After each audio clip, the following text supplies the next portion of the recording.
Movie की शुरुआत होते ही हम अफ्रीका का एक जंगल देखते हैं जहां एक वायरस फैला होता है जिसका नाम है मोटाबा।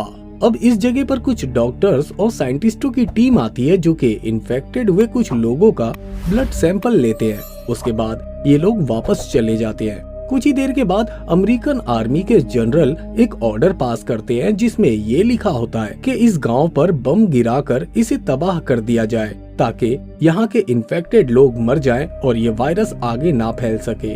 इसके बाद हम 28 साल बाद का सीन देखते हैं जिसमें हम इस मूवी के मेन कैरेक्टर को देखते हैं जिसका नाम है सैम। सैम अपनी वाइफ के साथ ही रहता है जिसका नाम है डॉक्टर रूबी। दरअसल सैम अमेरिकन आर्मी में ही काम करता है। कुछ ही देर के बाद सैम को जनरल की कॉल आती है जिसमें वो लेवल 4 की डिटेल्स बताते हैं। दरअसल लेवल 4 एक तरह की डिजीज है जिसमें लाइफ के लिए हाई रिस्क होता है। अब इस डिजीज की मजीद जानकारी के लिए सैम जनरल से मिलने जाता है। यहाँ पर सैम की मुलाकात अलग अलग ऑफिसर से होती है जिसमें एक जनरल बिली भी शामिल होता है। मेजर सॉल्ट का ये पहला मिशन है कर्नल सैम के साथ। जब वो दोनों अफ्रीका के जंगल में पहुँचते हैं जहाँ ये वायरस आउटब्रेक हुआ था तो वहाँ का सीन देखकर ये बहुत परेशान हो जाते हैं क्योंकि यहाँ की सिचुएशन बहुत ज्यादा खराब हो चुकी थी। यहाँ पर बहुत सारे लोग मर रहे थे, खून की उल्टियाँ कर रहे थे।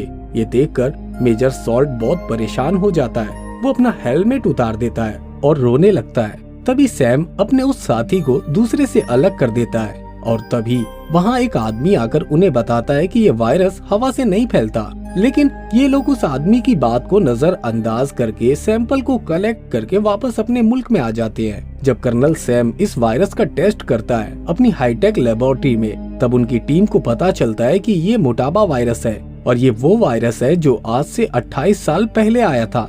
उन्हें ये भी पता चलता है कि ये वायरस बहुत तेजी से फैलता है, यानी कि ये 1 घंटे में डबल हो जाता है। अगर इस वायरस से बचने की कोशिश ना की जाए तो इससे इंसान की मौत भी हो सकती है। इस वायरस की सबसे बड़ी बात ये कि ना तो ये वायरस टच करने से फैलता है और ना ही ये हवा से फैलता है। और इन्वेस्टिगेशन करने पर पता चलता है कि ये वायरस बंदरों से आया है। दरअसल ये वायरस मैन मेड है लेकिन किसी ने ये वायरस बंदरों में भी डाल दिया है। दूसरी तरफ हम देखते हैं कि साइंटिस्ट अभी भी अफ्रीका से बंदर लेकर अपने दूसरे मुल्कों की तरफ जा रहे हैं ताकि वो लोग उस पर एक्सपेरिमेंट कर सके। सैम ये सारी बातें अपने सीनियर्स को बताता है और कहता है कि ये बीमारी बंदरों से आई है, इसलिए फौरन ही अफ्रीका से जानवरों की इंपोर्ट और एक्सपोर्ट को बंद कर दी जाए क्योंकि ये हाई रिस्क का मामला है। लेकिन उसके सीनियर सैम की बातों को इग्नोर कर देते हैं। अब हम देखते हैं कि एक शख्स अफ्रीका के जंगल से एक बंदर को स्मगलिंग करके कैलिफोर्निया लेकर जा रहा है। उस वक्त जब बंदर पानी पी रहा होता है तो वो बंदर पानी पीते वक्त उस शख्स के ऊपर उल्टी कर देता है। दरअसल इस आदमी का नाम जेम्स होता है। जेम्स इस बंदर को बेचने के लिए एक शॉप पर जाता है। जब वो शॉपकीपर उस बंदर को चेक करता है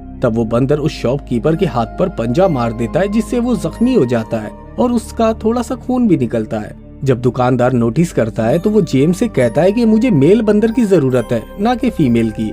उस बंदर के हाथ में एक बनाना भी होता है जो उससे दूसरा बंदर छीन लेता है और वो उस बनाना को खा लेता है। यहाँ हमें पता चलता है कि ये वायरस कैसे फैलता है। इस बंदर की वजह से वो वायरस जेम्स के पास पहुँचता है और इसी बंदर की वजह से उस शॉपकीपर के पास और इसी बंदर की वजह से दूसरे बंदर के पास जिसने उसका झूठा खाया था। अब जेम्स जब इस बंदर को बेच नहीं पाता तो वो उस बंदर को करीब के ही किसी जंगल में छोड़ देता है ताकि वो आजाद हो जाए और वापस अपने घर लौट जाए। अब जेम्स यहाँ से बॉस्टन जाने की तैयारी करता है। उसको अपनी फ्लाइट पकड़नी होती है। जेम्स जब फ्लाइट में बैठा होता है तभी उसकी तबीयत खराब होने लग जाती है। जब ये बॉस्टन पहुँचता है तो एयरपोर्ट पर उसकी वाइफ उसी का वेट कर रही थी। उसके बाद ये दोनों गले मिलते हैं और एक दूसरे को किस करते हैं। तभी जेम्स की तबीयत इतनी खराब हो जाती है कि वो वहीं पर बेहोश हो जाता है। वहीं डॉक्टर रूबी को दिखाया जाता है जिसे जब जेम्स की रिपोर्ट मिलती है तो वो पहली फ्लाइट पकड़कर बॉस्टन आ जाती है जहां वो जेम्स के पास जाती है। तब उसे पता चलता है कि ये आदमी जानवरों के डिपार्टमेंट में काम करता है, इसीलिए वो उससे पूछती है कि क्या उसने किसी जानवर को पकड़ा था। इससे पहले कि जेम्स रूबी की बात का जवाब देता वो मर जाता है। साथ ही उसकी वाइफ जिसे उसने किस किया था वो भी इन्फेक्टेड हो चुकी थी और उसकी भी हालत बहुत ज्यादा खराब होती है और कुछ ही देर के बाद उसकी भी मौत हो जाती है। रूबी इस बारे में अपने हस्बैंड सैम को बताती है। वो कहता है कि मैंने ये बात पहले ही बता दी थी, लेकिन किसी ने भी मेरी बात पर यकीन नहीं किया। ये हो ना हो वही मोटाबा वायरस है जो अफ्रीका के जंगलों में था और अब ये वायरस अमेरिका तक पहुंच गया है। वहीं उस शॉपकीपर को दिखाया जाता है जिसके हाथ में बंदर ने काटा था, वो भी अब बीमार हो जाता है। साथ ही वो बंदर भी बीमार हो जाता है जिसने उसका झूठा केला खाया था। अब इस दुकानदार को हॉस्पिटल में लेकर जाया जाता है, जहां उसके ब्लड सैंपल को लैब में भेजा जाता है, जहां लैब का वर्कर उस ब्लड सैंपल को मशीन के अंदर डालकर किसी दूसरी एक्टिविटी में बिजी हो जाता है। वो मशीन को बंद किए बगैर ही उसका ढक्कन खोल देता है, जिससे ब्लड की ट्यूब फट जाती है और बहुत सारा ब्लड उसके चेहरे पर गिर जाता है। शाम को लैब का वही वर्कर अपनी गर्लफ्रेंड के साथ मूवी देखने जाता है, जहां बहुत सारे लोग होते हैं, लेकिन उसकी तबीयत वहीं पर खराब होने लगती है। उसे खांसी आने लगती है। जब वो खांसता है तो उसके मुंह से छींटे निकलते हैं जो सांस लेने के दौरान कई दूसरे लोगों के मुंह के अंदर चले जाते हैं और एक साथ इस आदमी ने कई लोगों को इन्फेक्टेड कर दिया था। अब यह वायरस और तेजी के साथ फैलना शुरू हो जाता है। वहीं डॉक्टर रूबी और उसकी टीम को दिखाया जाता है जो इस बात से बहुत खुश होते हैं कि पिछले 24 घंटों से इस वायरस से इन्फेक्टेड कोई भी केस नहीं आया है, यानी कि ये वायरस अब आगे नहीं फैला है। लेकिन तभी उन्हें कैलिफोर्निया से मैसेज आता है जिसमें लिखा था कि एक बहुत ही अजीब सी बीमारी है जो बहुत तेजी के साथ फैल रही है। रूबी समझ जाती है कि ये वही वायरस है जो बोस्टन में पाया गया था। वो अपनी पूरी टीम के साथ कैलिफोर्निया पहुंच जाती है। वहीं सैम भी कैलिफोर्निया जाना चाहता है, लेकिन जनरल उसे इस केस में नहीं डालना चाहते क्योंकि वो नहीं चाहता था कि उसका राज खुले जो आज से 28 साल पहले उसने और मेजर ने मिलकर इस वायरस से इन्फेक्टेड सभी सोल्जर्स को एक साथ मरवा दिया था। वो नहीं चाहता था कि ये बात दुनिया के सामने आए, लेकिन सैम उसकी बात नहीं मानता और वो भी कैलिफोर्निया पहुंच जाता है, जहां उन्हें पूरी स्टडी करने के बाद पता चलता है कि कैलिफोर्निया में सबसे पहले जिस आदमी के अंदर ये वायरस पाया गया था वो एक पेट शॉप का ओनर है। यानी कि वो जानवर जिसके अंदर ये वायरस है, हो सकता है शायद वो अभी भी उसी के शॉप के अंदर हो। यानी कि उस जानवर के अंदर ये वायरस पहले से मौजूद था, तो उसकी बॉडी के अंदर इससे लड़ने की क्षमता भी होगी। यानी कि इस वायरस से लड़ने की एबिलिटी भी उसी के पास मौजूद है। और अगर इन्होंने उस जानवर को पकड़ लिया तो इस जानवर के टेस्ट करने के बाद वो इस वायरस की दवा भी बना सकते हैं। रूबी अपनी टीम के साथ उस शॉपकीपर की शॉप में जाती है, जहाँ वो देखती है कि वहाँ एक बंदर है जो बहुत बीमार है।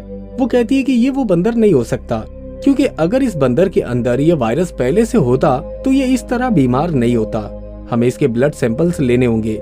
वहीं सैम को दिखाया जाता है जो जनरल के पास जाता है और उसे बताता है कि मोटाबा वायरस अब हवा में फैलना शुरू हो गया है और इस वायरस से बचने के लिए हमें इस पूरे शहर को क्वारंटाइन करना होगा। चारों तरफ अफरा तफरी का माहौल होता है क्योंकि शहर को चारों तरफ से सील जो कर दिया गया था ताकि कोई भी इन्फेक्टेड इंसान यहाँ से बाहर ना निकल सके। वहीं हॉस्पिटल के बाहर दिखाया जाता है जहाँ जनरल ने दवाइयों का एक ट्रक भेजा होता है जो आज से 28 साल पहले जब पहली बार ये मोटाबा वायरस मिला था तो इस वायरस का क्योर ढूंढ लिया गया था और तभी उसकी वैक्सीन भी बना दी गई थी और यहाँ पर यह वैक्सीन सभी मरीजों को दी जाती है। पर यह वैक्सीन किसी पर भी असर नहीं करती क्योंकि इस वायरस का वेरिएंट अब बदल चुका है। आज से 28 साल पहले जो वायरस मिला था ये वैक्सीन उसी के लिए बनाई गई थी, पर अब यह वायरस म्यूटेंट हो चुका है और इस वैक्सीन का उस वायरस पर कोई भी असर नहीं होता। जब यही वैक्सीन बीमार बंदर को लगाई जाती है तो वो पूरी तरह से ठीक हो जाता है क्योंकि इस बीमार बंदर के अंदर इस वायरस की फर्स्ट स्टेज थी और ये वैक्सीन उसी स्टेज के लिए बनी होती है। सैम समझ जाता है कि आर्मी के पास पहले से ही मोटाबा वायरस की इंफॉर्मेशन थी, लेकिन ये बात उनसे छुपाई गई। अब सैम की टीम का एक डॉक्टर इस वायरस से इन्फेक्टेड हो जाता है। जब सैम की वाइफ रूबी उस मरीज को इंजेक्शन लगाती है तो उसकी बॉडी झटके खा रही होती है और उस इंजेक्शन की सिरिंज रूबिका के हाथ में लग जाती है। ये बात वो सैम को नहीं बताती, लेकिन जब वो अपना हाथ धो रही होती है सैम वहाँ पहुँच जाता है। तब सैम को पता चल जाता है कि रूबी के हाथ में भी सिरिंज लग चुकी है, यानी कि अब वो भी इस वायरस से इन्फेक्टेड हो चुकी है। सैम ये सब देखकर बहुत गुस्से में था। यहाँ से वो जनरल के पास जाता है। वो कहता है कि तुम्हें वायरस का पता था, इसलिए तुम्हारे पास इसकी वैक्सीन पहले से मौजूद थी। अगर आर्मी चाहती तो वो उन हजारों लोगों को बचा सकती थी। हमें इस पर और रिसर्च करनी चाहिए थी, पर आर्मी वालों ने इस वायरस को अपने पास बचा कर रखा क्योंकि वो इस वायरस को एक बायोलॉजिकल वेपन बनाना चाहते थे। अगर आर्मी इस वायरस के बारे में नहीं छुपाती तो मेडिकल में हमें इस वायरस के बारे में पढ़ाया जाता और हम उन मरीजों को जो शुरू में इन्फेक्टेड हुए थे उन्हें बचा सकते थे। और ये वायरस दुनिया में इस तरह ना फैलता जिस तरह अब ये फैल रहा है। जनरल सैम को बताता है कि आज रात को 8 बजे ये पूरा शहर बॉम्ब से उड़ा दिया जाएगा, क्योंकि ये अमेरिकन प्रेसिडेंट का ऑर्डर है। ये सुनकर सैम वहाँ से निकल जाता है। उसे उसके एक साथी की कॉल आती है जो कर्नल सैम को बुलाता है कि जो इंसान इस वायरस से सबसे पहले इन्फेक्टेड हुआ था, कुछ दिन पहले पानी की एक शिप के साथ वो अफ्रीका से यहाँ पर आया था और उस शिप से उसने एक जानवर को स्मगल किया था। वो जानवर कौन था इस बारे में हमें कुछ भी नहीं पता। सैम किसी तरह पता करके उस शिप पर पहुँच जाता है। सैम उस शिप पर मौजूद लोगों से कहता है कि वो यूएस आर्मी में एक डॉक्टर है, मुझे तुम्हारी मदद की जरूरत है। शिप का जो क्रू मेंबर होता है वो सैम को एक कमरे में ले जाता है जहां उस आदमी की डेड बॉडी होती है जो अफ्रीका से बंदर को पकड़कर लाया था। वो भी मोटाबा वायरस से मर चुका होता है। सैम जब उस कमरे में जाता है तो उसे वहां पर एक बंदर की फोटो मिल जाती है। वो समझ जाता है कि ये वही बंदर है जिसने इंसानों को इन्फेक्टेड किया है, यानी कि उसकी बॉडी के अंदर ये वायरस मौजूद है, लेकिन वो फिर भी ठीक है क्योंकि उसकी बॉडी में इस वायरस से लड़ने की ताकत है। अगर ये बंदर सैम को मिल जाता है तो वो इसे टेस्ट करने के बाद इस वायरस की दवा बना सकता है। वो उस बंदर की फोटो टीवी पर डाल देता है और कहता है कि अगर किसी ने भी इस बंदर को देखा है तो वो इससे दूर रहे और जल्द से जल्द हमें इसकी इन्फॉर्मेशन दे। इस न्यूज को एक लेडी भी देख लेती है। दरअसल उसकी बेटी ने ही इस बंदर से दोस्ती की होती है। वो सैम को फोन करके इन्फॉर्म करती है। सैम अपनी टीम के साथ उसके घर तक पहुंच जाता है। वो उस बच्ची से कहता है कि तुम्हें उस बंदर को बुलाना होगा क्योंकि वो तुम्हारा दोस्त है। सबको उस बंदर की जरूरत है। बच्ची जंगल से बंदर को बाहर बुला लाती है। जब बंदर बाहर आता है तो उसे गन फायर से बेहोश कर दिया जाता है। वहीं हम यूएस आर्मी को देखते हैं जो मिसाइल से इस पूरे शहर को उड़ाने के लिए उड़ चुकी होती है। सैम जब कर्नल को फोन करके बताता है कि हमें इस बीमारी का होस्ट मिल गया है, वो जानवर जिससे ये बीमारी फैली थी अब वो उनके कब्जे में है। कर्नल कहता है कि मैं कुछ देर के लिए उन लोगों को हमला करने से रोक सकता हूँ, लेकिन तुम जल्दी मुझ तक पहुँच जाओ। सैम उस बंदर को लेकर लैब तक पहुँच जाता है जहाँ बंदर की बॉडी से ब्लड निकालकर अब दवा बनाने की तैयारी होती है। उसके बाद सैम अपनी वाइफ रूबी के पास जाता है जो इस वायरस से बहुत ज्यादा इन्फेक्टेड हो गई थी। अब सैम इस बीमारी का एंटीडोट बना चुका है जो अब अपनी वाइफ की बॉडी में इंजेक्ट करता है जिससे वो ठीक होना शुरू हो जाती है। सैम को बताया जाता है कि शहर के ऊपर बॉम्ब गिराने के ऑर्डर को अभी तक कैंसिल नहीं किया गया है। अब ये दोनों सैम और उसका साथी दोनों भी एक हेलीकॉप्टर में बैठते हैं ताकि वो जल्द से जल्द उस प्लेन को रोक सके जो इस शहर पर बॉम्ब गिराने वाला है। सैम का उस पायलट से कांटेक्ट हो जाता है जिससे वो कहता है कि अब बॉम्ब को मत गिराओ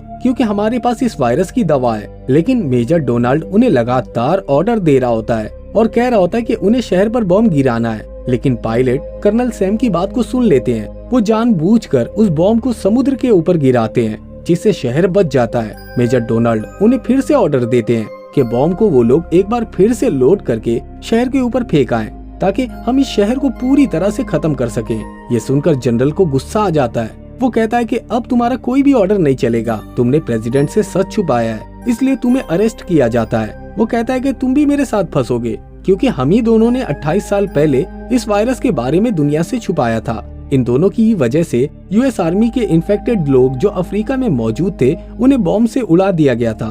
तब जनरल कहते हैं कि ये बात अब हमारे हाथों से निकल चुकी है। इसके बाद मेजर डोनाल्ड को गिरफ्तार कर लिया जाता है। आखिर में दिखाया जाता है कि सैम अपनी वाइफ रूबी के पास पहुंच जाता है जो पूरी तरह से ठीक है, यानी कि इस वायरस का एक सही इलाज मिल चुका है। और इसी के साथ ये मूवी यहीं पर खत्म हो जाती है। दोस्तों, अगर आपको हमारा ये वीडियो पसंद आया हो तो वीडियो को लाइक करके चैनल को सब्सक्राइब कर दें और हाँ, बेल आइकॉन के बटन को दबाना ना भूलें। फिर मिलेंगे अगले वीडियो में। जय हिंद।